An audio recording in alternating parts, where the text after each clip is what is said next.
Welcome to Kutz and Konversations, a podcast with MsTaper. On episode 1, we'll be speaking with Byron Johnson, an actor, poet, and former football star.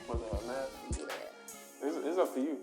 Oh, I'm good with it. Oh, you want me to keep it on? Or? No, I'm good. If you have it straight. on, be mindful of other people. But I only have one guy that keep it on, and he's over 50. So What are you talking about? Byron Johnson, That's me. the third. Byron! Stop! The Third second. is not here yet. No, I don't think he's gonna be here for a minute. The second. Okay. I could have sworn I seen the third on there. All right. God willing, I'm not sure exactly when that'll be, but I see that you just moved to Atlanta. yeah, just moved September 23rd. I was here, and I've been trying to get to Atlanta for 2 years. Really? Yes, it's been a process even getting to this point, to even just getting out here. So, but I am glad to be here for sure. It's different from where I stayed, my hometown that I live in, from a small town. So yeah, it's definitely different. But it's cool though. I like it. I'm adjusting pretty well. That's what's up. Was there any significance in the 23rd? That specific day? Yeah, in moving here on the 23rd, was it any significance in that? No, I think if anything, I'd probably say it was a little later than I expected. So you said you was trying to move here for 2 years. That, but even within the process of getting here, when I knew I was finally coming, I think August was supposed to be my move-in date. Oh, so many really? things happened. Just the whole process of moving, obviously, that's a process in itself. So just getting all this stuff, getting the information here and all of that stuff. So it took a little minute, but I finally got here that day, and I was relieved. But I think one thing I learned probably more than anything is just everything is a process, because of course my plan was to get here, get everything in, and within a week I'll be set. That didn't happen. That didn't happen at all. But Rarely happens. Nah, rarely does that happen. So that was probably my first big lesson in making a big move, is that you gotta be patient. So you came from New Orleans. So I'm originally from New Orleans. I grew up in New Orleans, New Orleans East. My family and I moved after Katrina to Zachary, which is right outside the Baton Rouge, Louisiana area. And went to high school there at Zachary High School. We've been living there, I want to say, we were living in Baton Rouge for 2 years. We moved to Zachary in 2007. And then, pretty much have been living out there since. So I'm fresh out of Zachary, Louisiana, which I would probably consider the country compared to Atlanta. So. Really? Yeah. So is it the bright lights, big city look for you? Is that what you feel like Atlanta is? Bright lights, big city? I'm not gonna say that, but it's got a feel to it, Okay. I think every city has its own aura. I think, most people who've been in New Orleans, they would say it has a culture-rich aura. Down-to-earth people. Atlanta's down-to-earth, too. You definitely feel the love. It's just the black love that everybody, raves about and talks about. But it's, I wouldn't say big city bright lights, but it's definitely got an electric feel to it, Okay. So A little more so than the. A little more so than, definitely more so than where I'm Then where you from? Okay. It's cool though, I do like it. So, I did want to know, why did you move to Atlanta? What was your main goal for moving to Atlanta? Because most people's journeys are different. Yeah. So, when you're talking about moving to a completely different state, somewhere that you've never been before, right. What made you take that leap of faith? Because a lot of people are held back by certain things. A lot of people say they want to do stuff, and you hear them talking about doing stuff, and they just don't do it. So what was your urge or motive to go ahead and just be like, man, I got to get there? I've been acting for going on 3 years at this point. So it is, it's got that name as the Black Hollywood, which, in a lot of ways is true. But getting to the point of just making that jump, I think I just was at a place in my life, especially in the summertime. I don't know if it was COVID. I don't know if it's because we were in the house, you know, most of the time, but just, you know, I felt stagnant. And, you know, I fasted for a couple of days. A homeboy of mine challenged me to fast. Nice. And it just felt like God was just asking me to really make a jump, you know, and despite the situation, despite what it looked like, the circumstances. And, you know, like I said, I've been trying to move for some years. And, you know, one of my plans was, okay, well, in January, which isn't right now, I'll move, you know, and I'll go. And I just had that feeling, you know, man, if I wait till January will turn into February will turn into March turn into April, you know, and the next thing I know, next summer I'm still in the same place, you know, probably doing the same things that I was doing. And, you know, it just felt like it was time for me to get uncomfortable. And that's good. That's a word there. Yeah. And so, you know, getting to that place, I think, was probably the thing that I had to really, you know, just kind of jump and trust God in. And that was, I've seen so much growth in myself already, but definitely just taking that leap was pivotal, you know, and just moving with this journey. Yeah, I want to say mine was similar. I'm not sure if I remember like a complete fast when I did it, when I up and moved to LA. I'm not sure if it was a complete fast, but it was like every time I went out there for 3 months straight.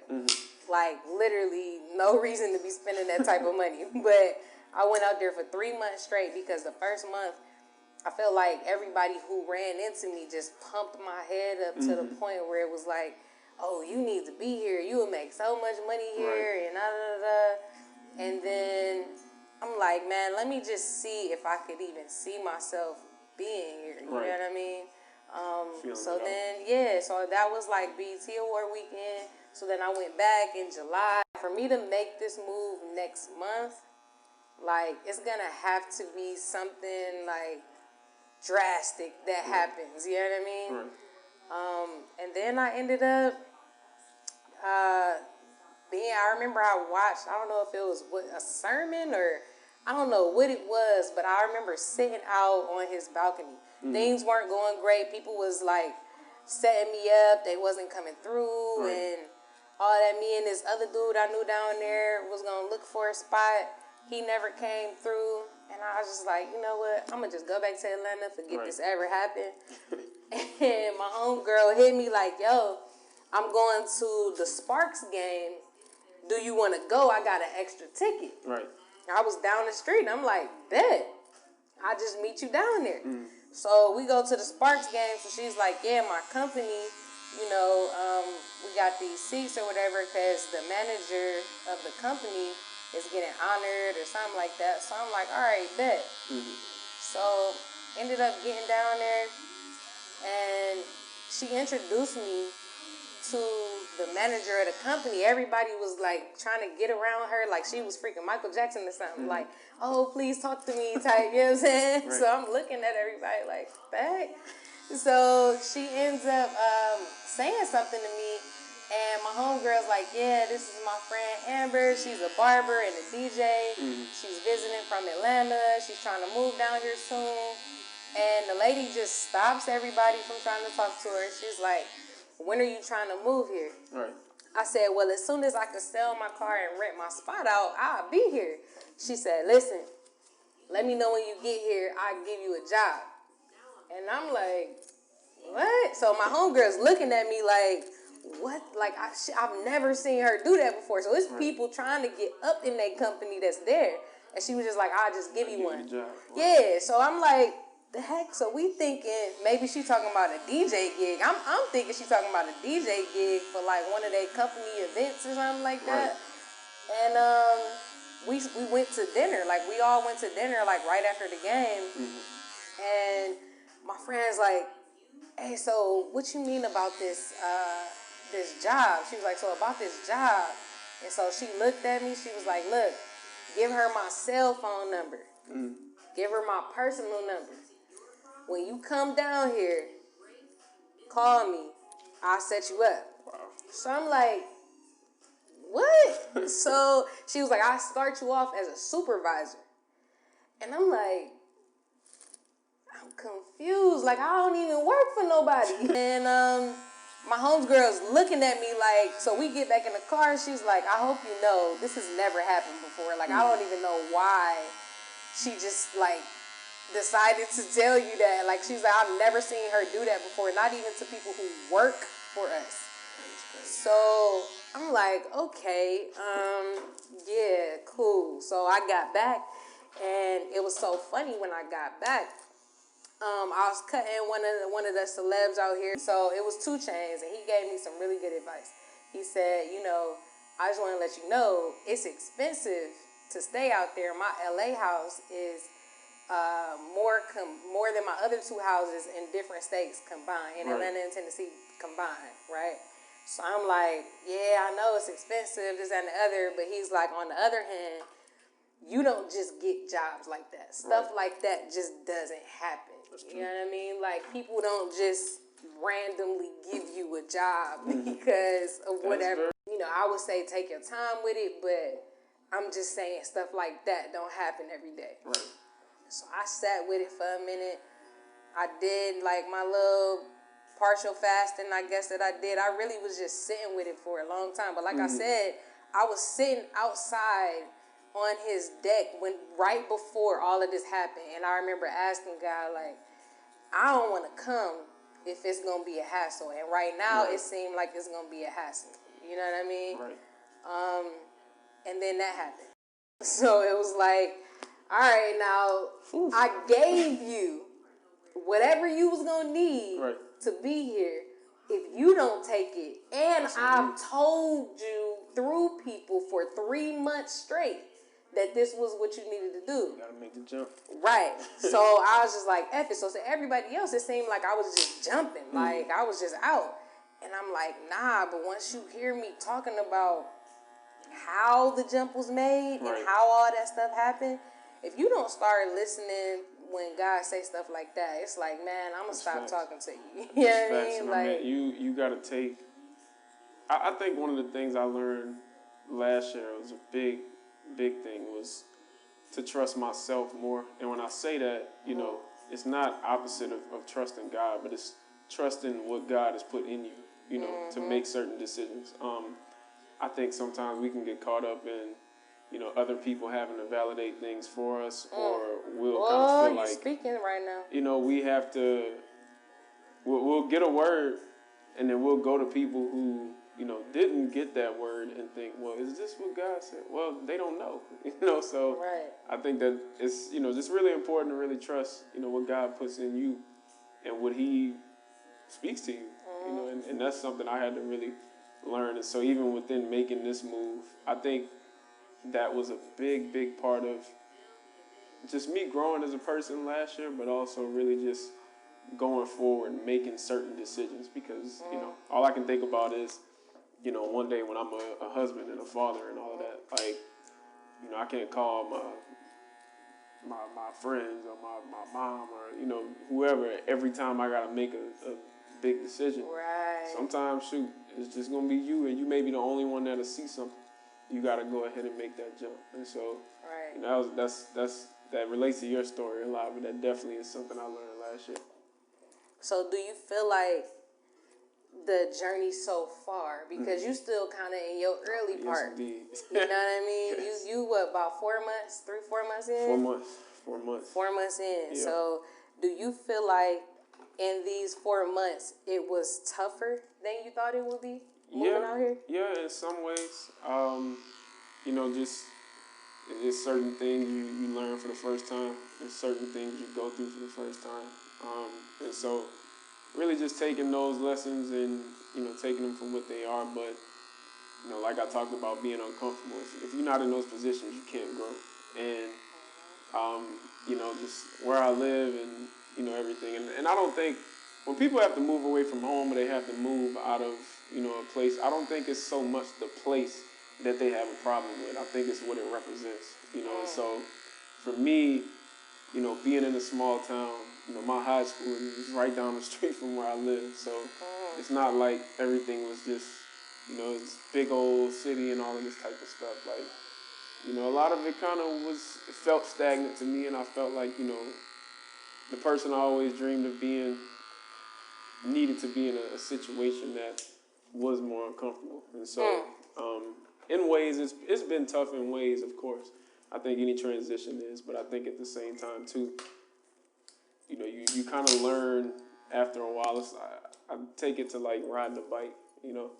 When you're riding a bike, you know, you may fall a couple times and, you know, just learning how to pedal and all of that. But eventually you catch your stride and, you know, you're able to go and faster and faster and faster. And so, you know, it's kind of the way I look at it a little bit. Well, you already on your feet compared to what I did. Like, when I jumped, like, you came down here with your sister, right? Yeah, which is a huge part of, you know, just both of us being able to, you know, just do our thing. We needed each other. Right. And I you gotta be self-aware sometimes to really understand stuff like that. So right. She helps me in so many ways that I probably couldn't give her enough love, but you know, it's good to have somebody else that you can lean on sometimes. Right. So I did everything. Most of the things that I do alone. Right. You know, it's not. I wouldn't choose it to be that way if it didn't have to be, but I've just been so accustomed to doing that. Right.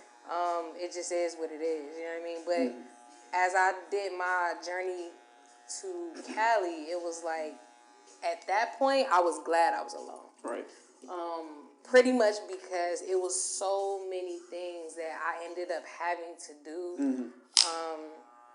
Just like not having places to stay and being in positions that I had never seen myself actually having to be in, like that I would have to be in. I think it grew me in a different way. Yeah. You know what I mean? It grew me in a different way. For sure. So I just always been kind of curious about that part. But so you were a football player though? Yes. What was your position? I play receiver. Okay. So let me see your hands. Yeah, you know, just catch that okay, thing. You might be able to. Just catch that thing a little bit. Might be able to catch it a little bit. Okay. It's crazy. I two of my boys, we threw the other day, and that was probably the first time I got on the field in some time. Really? I still got some juice now. So, if you don't mind me asking, what happened? So, I graduated high school from, like I said, Zachary High School. I went to a school in Mississippi called MsTaper College. It's a D3, and I was under-recruited coming out of high school. I was short when I was in school. I grew probably like... I was about to say, you were short, because I grew like probably 4 inches. Like over the summer going into my senior year. So I grew a good bit. And that was also my first year playing receiver. We had a different offense. I was playing quarterback, so I switched my senior year and made a position change. And ended up doing pretty well that first year at that school. And so then I transferred to Southeastern Louisiana University back home, which is FCS D1. And ended up doing pretty good there. I walked on my first year, earned my scholarship. Nice, congrats. My second, thank you. And ended up becoming the team captain. I was a part of 2 conference championship teams, so that was dope. And I was a long shot. It's pretty much really what it was. I worked out for the Saints, which was my hometown team, which was a tremendous experience in itself. Right. And did really, really well at the workout. Had a couple workouts with some CFL teams. And, just, you know, just part of that thing, that numbers game with ball. It's crazy, and especially being on the other side of it now. I tell guys all the time, and even guys who are doing well, I've been able to coach some guys who are playing in college now. And I'll tell them even too, best case scenario, let's say you played 10 years. In the NFL, which is great. You play 10 years, you're 32, and you come out, you're still a young man, you know, that really is still trying to figure out life at that point because you're super young. Looking back on it, that time, I would say, made me a lot of who I am. As you go through life, you really just kind of take the things that you learn and just apply it and just keep on moving forward. So I saw that you do poetry, and I want to know, I want to know how you got into that and how you got so deep into that. First of all, thank you. I've always been a writer. I've always been someone who wrote to express. Unattainable Love, that one, that's an interesting one, because that one's about a date with a young lady who I was just hanging out with at the time. And it was just a situation where you know someone is dope, you enjoy their company, but at the same time you know that this can't be forever, you know? And it's crazy because, you know, even as I think about the words, even as I, you know, would listen to that spoken word, I kind of would just picture myself, and I remember just being on that date, thinking about those things, like, man, this is dope, but this can't be, you know what I'm saying? Like, it was just one of those things. And so I like storytelling. I like people who can tell stories. I'm a big J. Cole fan. Oh, nice. I'm a big Drake fan too, just because I love people who can tell stories, and nothing's cooler to me when you can take words, and then as you hear those words, you really can start to envision whatever they're talking about in your head. The reason why it's called that is because, you know, I feel like as young men, we always have this moment where, in a sense, God calls us to something more. He calls us to be something higher. And me and my boys, we would have these conversations, and we would just talk about certain things. And, you know, I just thought about within my life, you know, what is my call? What are times that, you know, I felt like God was calling me higher? What are the situations that, you know, I may have dealt with or been through to be called higher? And so usually sometimes we'll just put the concept together. And I think that's one of the cool things about being creative too. Sometimes you just try stuff. I mean, sometimes it works, sometimes it doesn't. But at the end of the day, you know, you get an experience of just looking within yourself and just really just learning, you know, more about yourself in just certain situations. You know, obviously with there being less productions, you may be getting less auditions and things like that. So that's just one of those ways that you have to ride. You know, and it's just part of it. Sometimes, you know, you may have a couple weeks or a couple months where you're not getting none, or you may not be getting as many as you were getting, you know. But I think in 2020 I've learned a lot about myself, and just learning how to wait, you know, and just learning in those times. Sometimes it's not about being patient, but it's about how you be patient, you know, and just what you do in the meantime of, you know, the in-between time of what God asks you, what you do in the hallway, you know. And so that's probably the thing I would say. But, you know, the industry, it comes and goes, it's ebbs and flows to it. So navigating that and learning how to deal with that has been a big, valuable lesson. But, you know, it has its goods and bads. You learn to deal with it. So I would say, is it anything else that you think at this point in the game that you would have wanted to do, or you think this was actually right on time for something that you thought you were meant to do? You mean as far as acting? As far as acting, yeah. I think I'm right on time.